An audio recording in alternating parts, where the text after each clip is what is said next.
Hey YouTube, welcome back to my channel. It's Dana Dane, and today I want to discuss with you brushes. I see a lot of people trying to get into makeup and they don't know where to start, and a lot of them are trying to figure out brushes versus sponges and vice versa. So today I want to kind of touch base with you on brushes. Now, when you're going into makeup, a lot of people want to jump right into buying brush sets. Don't do that. Don't do that unless you know how to use all of the brushes in the set and what they are for. So I have a set that I bought, but I bought it when I knew what to do with all of my brushes. Let's start with the brows. This one is a brush, and you can use it for the guys too if they have a mustache, or you could comb your brows out. I prefer a spoolie. It's just that this came in the brush. I could still use this. I could still work with this. I don't use the comb in. I just use the brush in after applying my shadow. I'm sorry, my brow. This is a pencil I used today, but I brush the hairs up, and then I fill in the brows with a pencil or my gel pot, and then I'll shape them. Next, let's see. I'll start with the smaller ones. These two, they're small, as you can see. These are more detail brushes. These are more for detail. This is probably for lining the eyes. Use it to line if you're going to use a gel liner. You could use this, or sometimes people use for their liquid liners. They need more of a fine point to it, or fine line. You could use this. This one is a detail. This one I would use to place some highlight in the corner of my eye, or to highlight maybe around my brow bone. Highlight meaning it's a type of shadow. It could be a type of shadow. Sometimes we use shadows for it, and it has a shimmer to it. So we would use that to highlight the brow, underneath the brow bone and in the corner of the eye. That's if you're doing that particular look. This one here is another type of a detail brush. This is called a pencil brush, and because you can see it comes to a fine point, and this one's firm. So again, this could be also used for the corners of the inner corners of the eyes to place the highlight in, or if you want to place a different color in the corner of the eyes, this is great for that. This one here can be used either to fill in your brows with a gel, or you could use it to help line your upper lid or even your lower lid with this type of brush. You can see it's on an angle, so it's easier to work. It's easier to maneuver across the eye with. This is also a pencil brush. You can see it's a little larger. So it basically does the same thing as the smaller one, but it just covers more surface area. So if you want to just quickly dab in the corners, you could use this. This can also be used to apply shimmer eyeshadow to your lid, to the corners of the lid. It would take a long time to try to do the whole lid with it, but it's good for that. I also will use something like this to place shadow along my lower lid. This is a packing brush. This is an eyeshadow brush.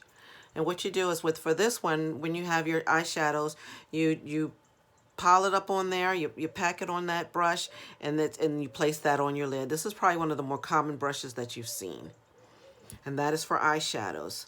And it's also great, this one is also great for shimmers, for shimmery eyeshadow. You have matte eyeshadows and you have shimmer eyeshadows. And this one is great for both, but I think it'll work really good for shimmers.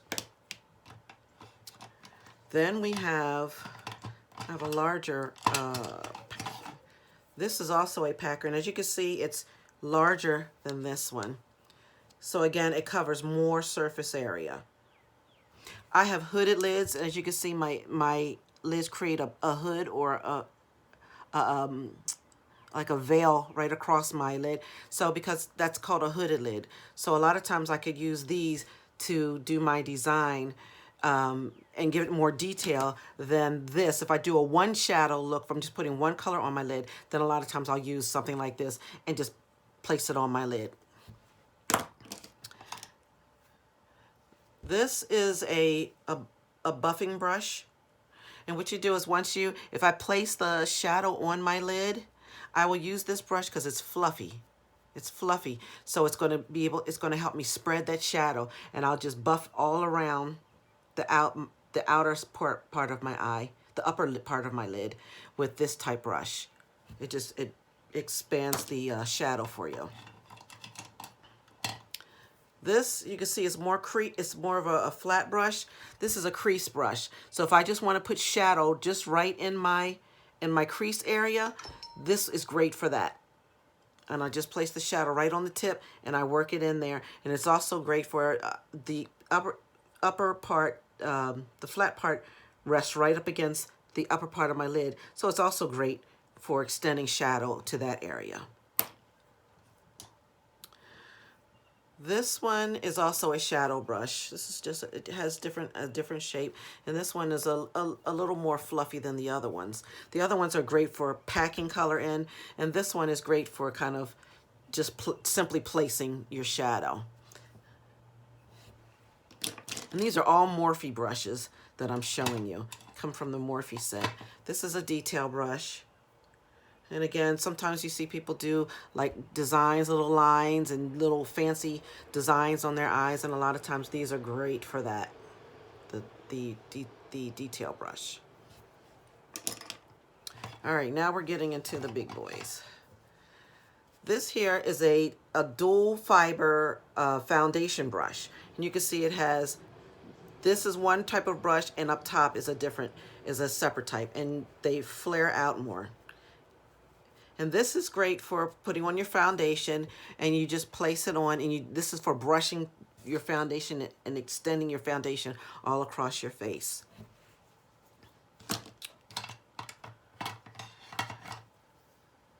This one is more like a, because it's fluffy, it's probably more like a powder brush. You could use this to place powder on when you're done, or you could use it to remove powder if you have powder on your face. This is good for just removing that powder off of your face, or if you want to use a compact foundation, this will be great for that as well, because you need something fluffy. When you're using a compact foundation, you need a fluffy brush to help place that so it doesn't just kind of sit on your face. This helps place the powder foundation. This one is the same as the other brush. You can just see it has shorter bristles to it. A lot of times I'll use this one if I have a cream or a liquid foundation, and it's good. I use it for stippling the foundation as opposed to brushing it. I'll use this to stipple or pat the foundation into my skin. This one here, this is just a smaller powder brush. A lot of times you'll get a larger and a small of each type of brush. This is just a smaller powder brush, and again, it's great for removing the powder from under the eyes. I wouldn't use this one necessarily for the compact foundation. This is more so for either placing powder or removing powder, extra powder from off of your face. This is you could use it for either your concealer or your foundation, and you can see how narrow it gets.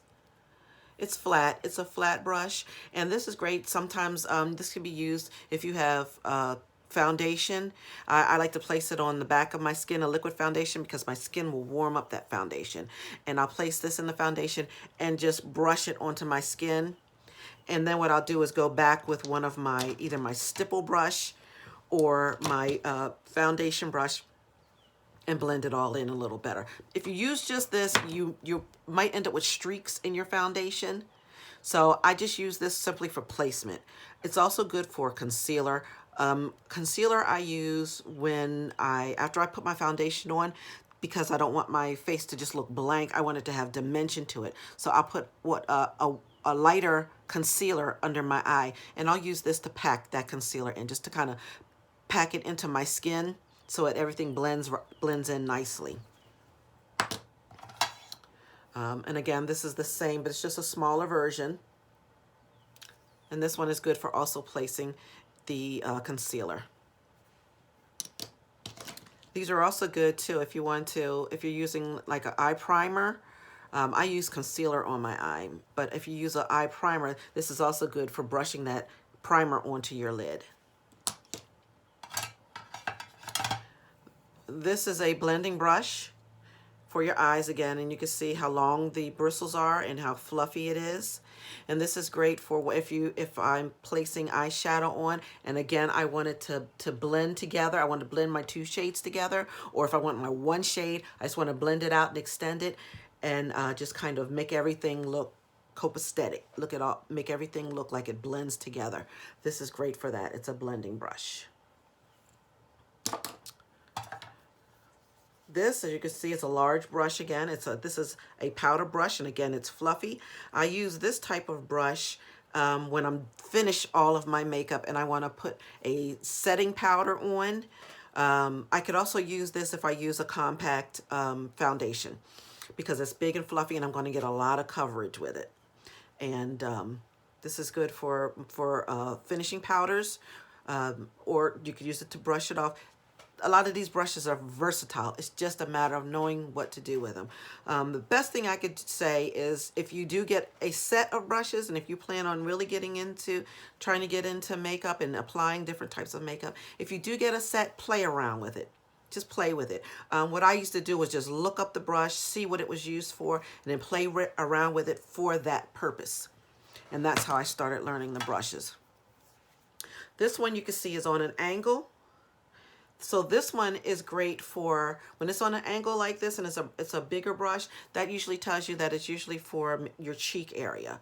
So this one I could use for my blush, to apply my blush with, but I could also use this if I'm doing any contouring. I could use this to buff out my contour, to blend into my skin as well. Now, contour is when you take a darker shade to mimic a shadow, and you're going to use it around your forehead, and then you come across your cheeks, and sometimes we do across our chin.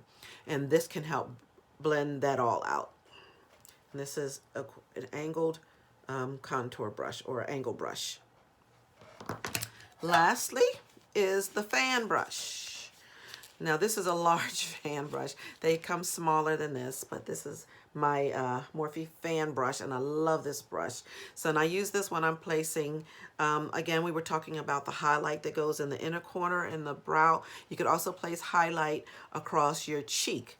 And what this will do is just helps to fan it in. And what happens is when you turn, like you can see where the light is hitting me, you put a highlighter, and it'll just glow. It just gives you a glow, your face a little glow. And I usually put it on the bridge of my nose and the tip of my nose, across my cupid's bow, across my cheekbones, the upper cheekbones. And sometimes I'll place it just kind of in between my forehead, just to kind of give it a little shine. Some people do around their chin. I don't do all of that, but I will put some highlight on. So I just wanted to kind of give you a general idea of what brushes do what. I hope that this is helpful. I hope that this is able to help somebody. If you have any questions, please leave your questions down in the comments. I will try to get back to you as soon as I see them and get back to you. I hope you like my page. If you are not a subscriber, hit the like button and subscribe to my page, and I'll try to come back as often as I can to try to give beginner tips. I'm trying to help some of the beginners out. I'm self-taught, so I don't proclaim to know everything, but I want to at least try to help you out with anything that I have learned. And if I have anything else that I learned, I'll be sure to bring it back to my channel and share it with you. All right, thank you. Have a good one.